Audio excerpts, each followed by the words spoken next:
You're going to love this interview. Just got done editing it. I'm glad I got it live for you. I'll be in the comments for the next 30 minutes hanging out, answering any questions you have. In fact, leave a comment below about data points or what you think is going to happen to the company, and I will respond to every comment. Additionally, if you're just loving the content, click the thumbs up and I will go and check out your profile as well and give your videos some love as well. In the meantime, enjoy the interview. Hello, everyone. My guest today is Sarah Tuneberg. She's the co-founder and CEO of a company called Geospiza, which she founded after more than a decade in emergency management and public health in order to transform the way climate risk decisions are made. She leads the interdisciplinary team at Geospiza on developing data-driven, evidence-based solutions, models, and processes that reduce risk and enhance resilience. All right, Sarah, you ready to take us to the top? Absolutely. Okay, very cool. So just to be clear, you are co-founder, you are leading the company. When did you launch the company? What year? Correct. In January 2018. Okay, so fairly new. Yeah, that's great. Yeah, just about our second birthday. And explain to us, maybe give us a customer story. How's a customer using you? Sure, absolutely. So an example would be one of our customers is a large multinational brewer, and they face huge climate pressures on several fronts. First, grain requires a lot of water. It's very intensive. And then their transportation processes require shipping on, for example, the Rhine River, which is highly in flux, unpredictable things happening as a result of climate change. So in the case of this brewer, they would look at all of their various complex supply chain elements, evaluate them in the context of various hazards, drought, sea level rise, unpredictable flooding, and then make a plan within the application about what they could do to reduce that risk, and then evaluate in real time if those strategies are meeting their revenue targets, their emissions targets, their service targets, whatever those might be. Interesting. Okay, and what do they pay? I mean, what's your average customer pay per year to use this? Yeah, so we have two products. We went to market originally with a GovTech product. This is where you go, ooh, GovTech. But it worked out great. We have lots of government customers who really love us, right about $15,000 a year. And then starting in August, we went to market with an enterprise SaaS product serving Global 2000 companies, benchmarking right at $160,000 a year. Okay, sorry, you cut out right when you said that. How many? Sorry. $160,000 a year. Across how many folks in the enterprise? How many customers do we have? Sorry, I think you said another number before the 160. So GovTech, about $15,000 a year. Enterprise, 160. So our move from GovTech to enterprise, Global 2000 companies, 10xing our revenue. Interesting. I wonder why you moved though. So give me a sense of kind of what you moved away from. So on that GovTech product, are we talking like 5 customers or 500 or what was the size there? 11. So still pretty modest, but as you can imagine, that sales cycle is a tough one. And we started getting huge amounts of cold inbound from very large corporations asking us to help them with their climate risk management.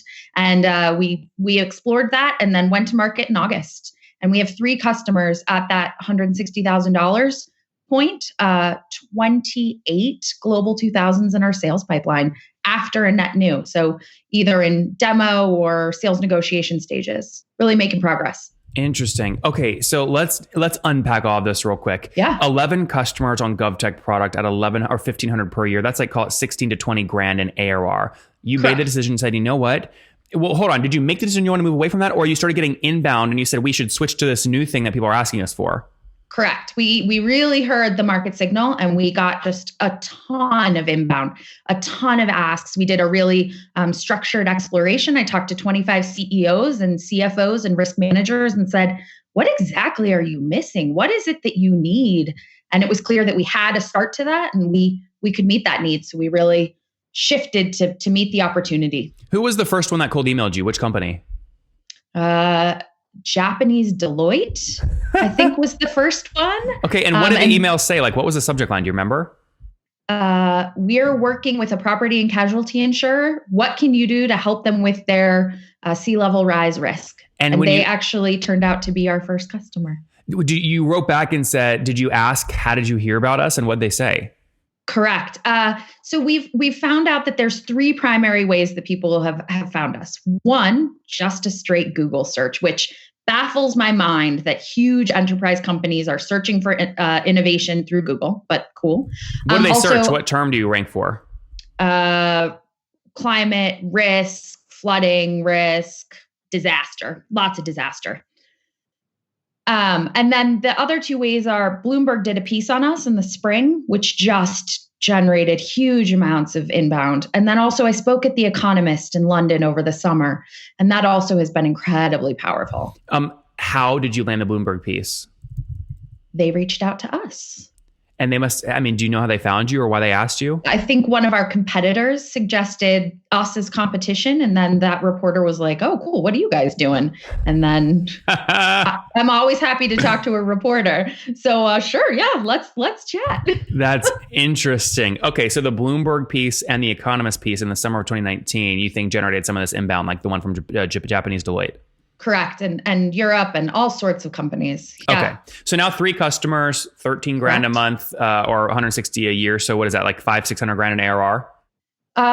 So we're right about 12,000 in, 60K in monthly recurring. Yep. We'll hit about 500K this year with sites set on 1.5 million next.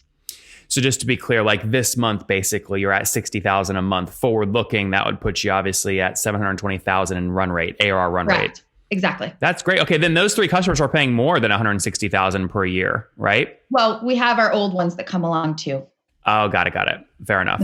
We still service them. They're wonderful. That's great. Okay, now did you, just to calculate growth rate, did you have any revenue exactly a year ago? Oh, I think we maybe had 30,000 in annual recurring. An annual, interesting. Okay, so basically now call it $2,000 a month. Now you're doing now you're doing 60 grand a month. A little different. Correct. Huge difference. Bootstrapped or raised? No, we raised. So we did Techstars Boulder, raised a little bit on that note, and then in total over the lifetime of the company, we've raised $1 million. And we also have been really successful at non-dilutive. So we've gotten through pitch competitions. You can see this check back here. How much does it say? Check. I can't. 4,000 or 40? I think it's 4,000. That's good. But in total, we've raised 500,000 in non-dilutive. We have 3 million under consideration now. We've really leveraged grants, prizes, pitch competitions, all of those things. They should not be underestimated. Yeah. Okay. So just to be clear, $1 million in equity raised? Correct. 500,000 on top of that in non-dilutive grants? Correct. And looking right now at 3 million in new grants right now, all non-dilutive. Correct. Fascinating. Which government or entity? So we've done well with National Science Foundation. Also, I pitched a lot for a year. So whether it's South by Southwest or female pitch competitions, they come with a lot. I won $100,000 in the Chloe Capital competition. Yeah. Interesting. Okay. Fill out the team for me. How many folks on the team? 7. Okay. How many engineers? 5. Okay. Any quota carrying sales reps or just you? I have a sales team mate. Neither of us carry a quota. We measure our net new meetings, but not quota at this point. So what do you set that at, right? You said 28 folks in the pipeline. I mean, what do you set you and your sales buddy? How many demos do you want to do per month? How much inbound do you need to get that demo target? Yeah, so we measure via net new meetings, and we target 40 net news a month. We feel like that's a flow we can handle, and then that's yielding the results we want. I would say since we've only been at this new enterprise scenario since August, we don't yet know exactly how the metrics are going to shake out. We're seeing it working. I think Q1 will be a real inflection point for us. Interesting. Any plans to raise additional capital besides the grants? We'll see. Yeah, I think, again, Q1, seeing how it goes, seeing how much revenue we can get, and then we service a global customer base. And so I think there might be a need to fundraise to fund some global expansion. Yeah. Are you guys profitable right now or burning cash to grow? No, burning cash to grow. Do you mind me asking how much? How much can you sleep with? I can sleep with a lot. As long as I can raise it, I can spend it as long as it's sufficient. But we're burning about 50K a month. Okay, that's net burn or gross? Net burn. Okay, so your bank's going down by 50 grand a month, even after revenue. Okay. Absolutely. Okay, so revenue is again somewhere up there around 60 per month. So you're spending total each month about $110,000. Exactly. Okay. Any marketing channels that are really working for you? Conferences spend, sponsorships? Yeah, so I am an invited guest, a speaker at conferences at least once a month, which is really a great strategy because usually you don't have to pay to go if you're a speaker on the agenda. It's good to be deeply experienced in the field you're working on. Also, we have unbelievable, surprisingly shocking success with LinkedIn Sales Navigator. We get great contacts. We've honed in really closely on our sales persona and their titles, and we What's just the title? have great supply chain sustainability lead manager director. But really, those are the three words. They demonstrate for us that. So in a recent survey of Global 2000 CEOs, 80% said they believed that climate change was an existential threat to their business. Because of supply chain management. Correct. That really can disrupt or investment management, whatever those pieces are. So that sales persona for us means that the climate change risk has moved out of marketing and moved really into enterprise risk management, a core business component. I love that. Okay, good. So LinkedIn Sales Navigator is working. Are you doing any paid stuff anywhere? Paid marketing sales? Nope. Okay, so most of that expense is headcount. Correct. Almost exclusively. We're an AI company, so really deep tech. We have a lot of development that we do. Yeah. Five engineers. So probably too early to talk about churn and expansion, correct? So we've only lost one customer, GovTech customer.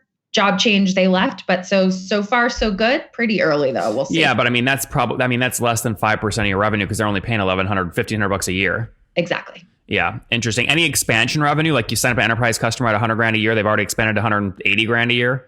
Not yet, but we have new features rolling out, new product rolling out. We anticipate that to be a huge part of our go-to-market strategy. We'd like to get these subscriptions up in the $1 million range within 24 months. And what pricing axes do you think you can upsell against? Is it a feature-based upsell, a utility-based upsell, a seat-based upsell?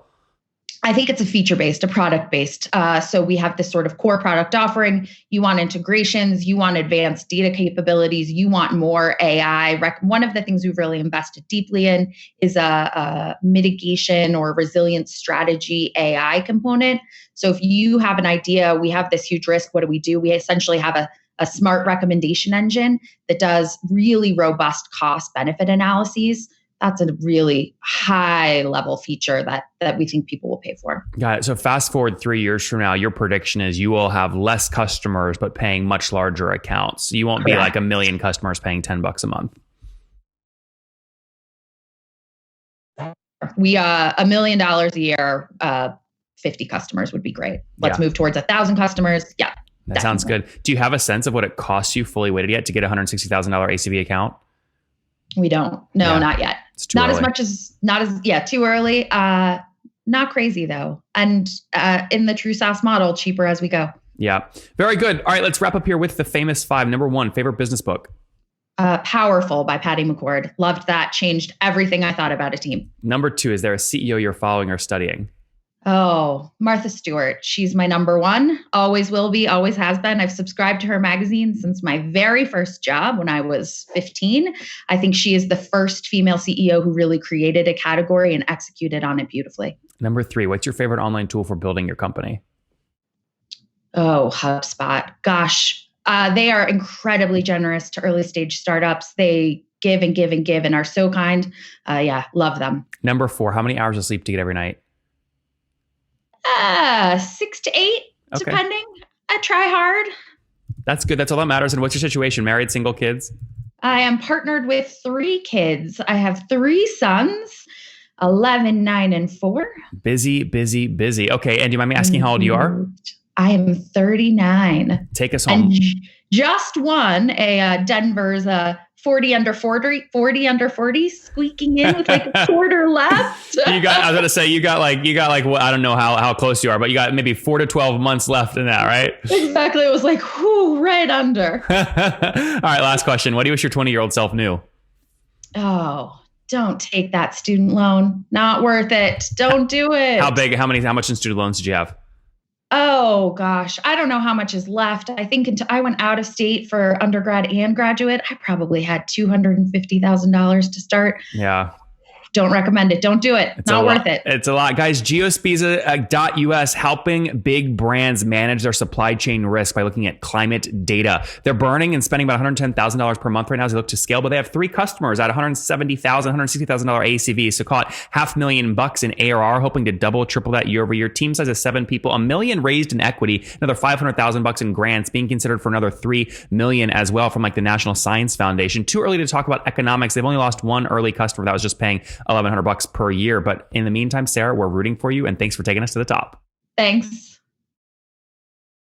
You guys know I fight like heck to get these data points for you from these CEOs that rarely do these kinds of shows. If you want more shows like this, make sure you subscribe right now. We're trying to get 10,000 YouTube subscribers by the end of September here, 2019. And it would mean the world to me if you clicked now to subscribe. Additionally, I've got 2 more great interviews for you. If you want more data points from the world's leading SaaS CEOs, click and watch one of them right now.